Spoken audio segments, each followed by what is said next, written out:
What's up, everybody? Welcome back to the Brighton career mode.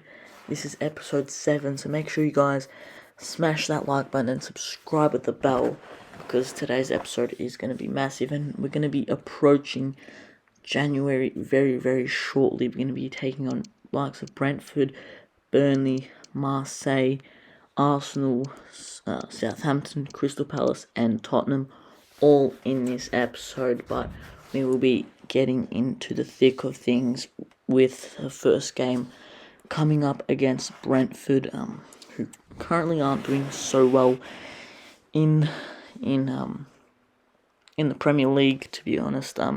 They're sitting quite low on the table. I think it's about 15th, 16th position, so they haven't been doing too well to start this season off, but we're going to try and take advantage of that, as we are playing at home, so we do have home ground advantage.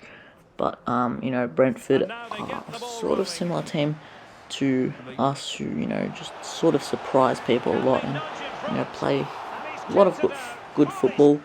And we were the better side in this first half. We created so much more chances. Brentford just couldn't seem to get past us or anything like that. But it was difficult to break us down. It was also difficult to break, Brentford down. But as we got further on into the match, we did find ourselves 2 goals up inside the 45 minutes, first 45. But yeah, it was very interesting how we did get by them. But interestingly enough, as we scored the second goal, Thomas Frank did make a change just before half-time in the 44th minute. So yeah, interesting tactical substitution. But we are now 2-0 up going into the second half. But yeah, it's going to be interesting to see how we can see this game out. But we were looking quite strong in this second half to see this game out. But we did make it to the 68th minute, and we are going to make a few substitutions to give other players a chance, an opportunity to maybe shine and see if we can make that 2-goal lead to a 3-goal lead, and if any other players impress me, but obviously to rotate the squad as well a little bit, so the morale is quite high in this team as well, so we keep it quite good. But this game was going to end 2-0. Brentford had a few chances coming towards the end of the match, but they just could not find the back of the net. So for us, it was good. We keep a clean sheet and we win 2-0. So very strong start to the episode. But we got a youth scout report coming up here, but there was no one very good apart from Sean Hudson, goalkeeper. I think he was goalkeeper. His rating was very good, but his potential wasn't. But he was worth 1.3 million, 1.3. So we did sign him up because the potential could always kick in. So yeah. The next match we are going to face is not going to be an easy one. We've got a team a little bit lower side around. They're actually doing quite well. They're in the 14th position. We give other players a chance as well. Jamie Vardy scored, Ansu Fati, and also it was Ansu Fati with a brace. So 3-1 victory over Burnley, who aren't doing too bad in the Premier League. It's a great win to secure those 3 points. So very good, 3 points in the bag. But in this Europa League, we're gonna just rotate the team, quick sim it, because we're just not gonna get through. We would need to win like 7-0 against Marseille, and also Ajax would have had to lost their game, which was highly unlikely. And I checked later on, and they did get through, obviously, because we didn't win. But yeah, next year we're gonna aim for Europe competitions, as our players do develop much more, and we just don't have the squad depth right now for that stuff.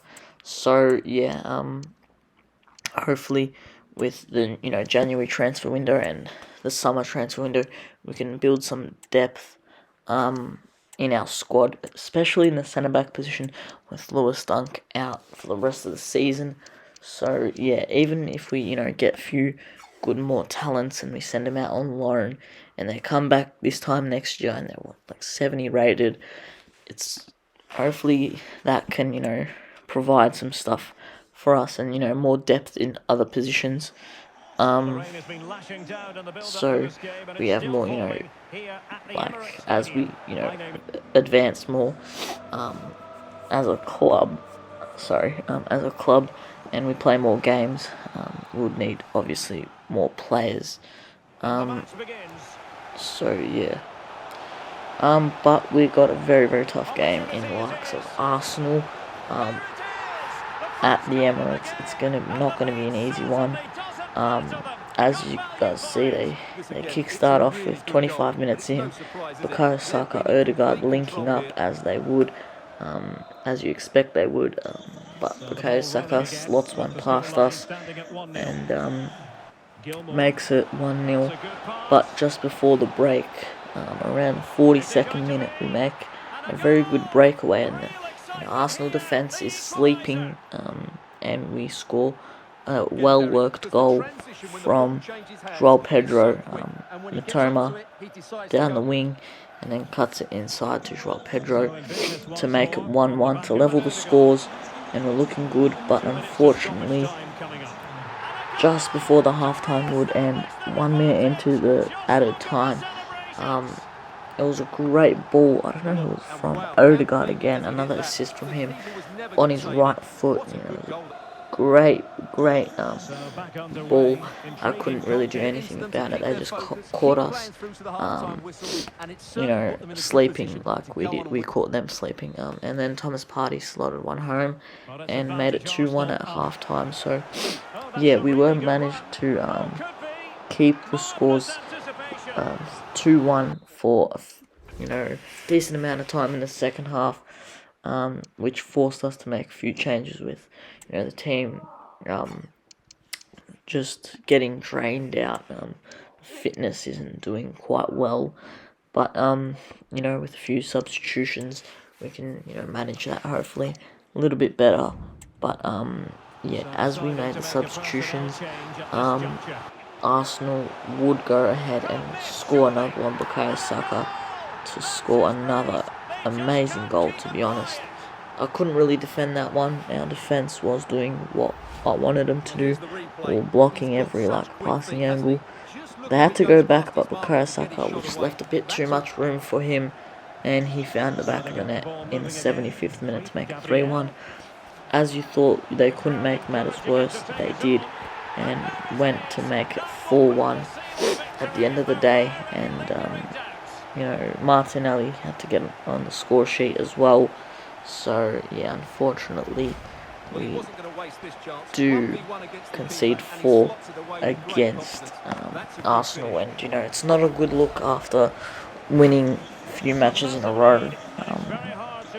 But we're just not at that level just yet. Hopefully we can, turn that scoreline around maybe this time next season.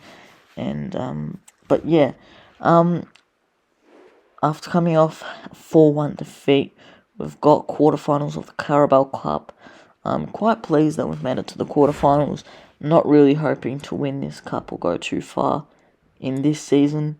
It's against the Southampton side, who are in the Championship. They're probably about the same level as us in terms of ratings. They'll probably get promoted. But I did go ahead and rotate the team a little bit, and unfortunately we couldn't get past Southampton, and it didn't really bother me. I would like to work towards FA Cup a little bit more, but next season I would like to maybe focus a bit more on the League Cups and all that. But yeah, We're coming up against Crystal Palace, who have not won a game in over 5 matches. So obviously it's going to be a very, very tough one. Going away and trying to beat them at their home ground, as they are quite good at home. And we do get a point, which pushes us up to 7th position, 4 points behind Tottenham, and who are looking very, very good this season in real life and in FC24. Also haven't been doing fantastic in the last 5 games. They've only got 5 points in the last 5 games, so they've dropped off a little bit, but this is our time to catch up and see what standard we are. If we are up there, hopefully we do not get a battering like we did. Hopefully we don't get battered like we did against Arsenal 4-1. Just do not want to see that scoreline appear again. But the defence is just really drained. We're going to have to play Pascal Gorb in that right back position. Lamptey is he's just not fit, and as you guys can see, Estupinan is not fit as well. But unfortunately, we're gonna have to go into the game like that. The final game of the episode. But yeah, it's not going to be an easy one at home against Spurs and his side, who have made a few decent signings in the likes of Jonathan David and many other players. But yeah, we got off to a flying start. Jamie Vardy is getting a few goals in there as well for himself. As he does open the scoring here. It was a great cross by Solly March and tap it in near post. It was a great finish from Jamie Vardy, the experienced Premier League player, but a few minutes later, it was a great response from Spurs. Son doing magical things with his feet. Pascal Gorb couldn't keep up, and it was a great ball to Jonathan David, who headed that one home. Could be questioning the keeper a little bit there. Could have, gone for the ball, but he's trying to, spread himself out, make him big to try and, give him a chance to save it. And then, unfortunately we do go 1-0 down. And then a few minutes later, I make a very silly challenge. Pascal Gorb, the captain, makes a silly challenge and takes down Heung-min Son. And Jonathan David does make it 2-1 just before half time, around the 35th minute. And, it was a very, very well-placed goal. It's basically a free goal, very stupid foul in the box. But the first half was to end 2-1 Spurs way.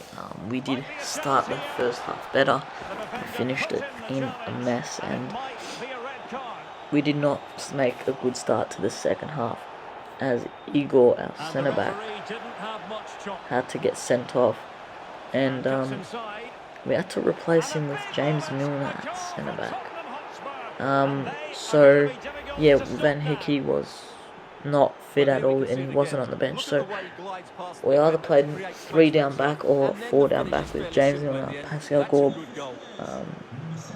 Van Hickey, is that Van Hickey or Webster, and Estupinan at the back. So the game just went from bad to worse, and they scored the 3rd goal, they scored the 4th goal. It was, Spurs did really, truly take over this game, and, took advantage of it, as they did not show no mercy. And, just to make matters even worse, James Maddison came on. He wasn't on before, he did come on and make it 5-1. He had to get on the score sheet as well. So, yeah, it makes things worse to make it 5-1. Unfortunately, we are going to suffer a very, very big defeat to the Spurs at home. But it's not going to get any better with 16 minutes to go. I make a very, very poor mistake. I was trying to pass it back to the keeper, it wasn't letting me. And Jonathan David gets his hat-trick, makes it 6-1. Spurs just outplayed us. The red card was quite unfortunate, but yeah, for me it just wasn't a red card. It was actually a great challenge, I think, by Igor, and yeah, very unfortunate that the referees in this game aren't the best. But it's gonna finish 6-1. We did manage to go 10 minutes or so without conceding, but yeah, this is coming in to the end of the episode. Hope you guys did enjoy it. Make sure you smash that like button, subscribe to the bell. But next episode we've got West Ham, and we're entering the January transfer window coming up against West Brom and Wolves. So let me know if you guys have any suggestions, and I'll see you guys in the next one. Take care and peace out.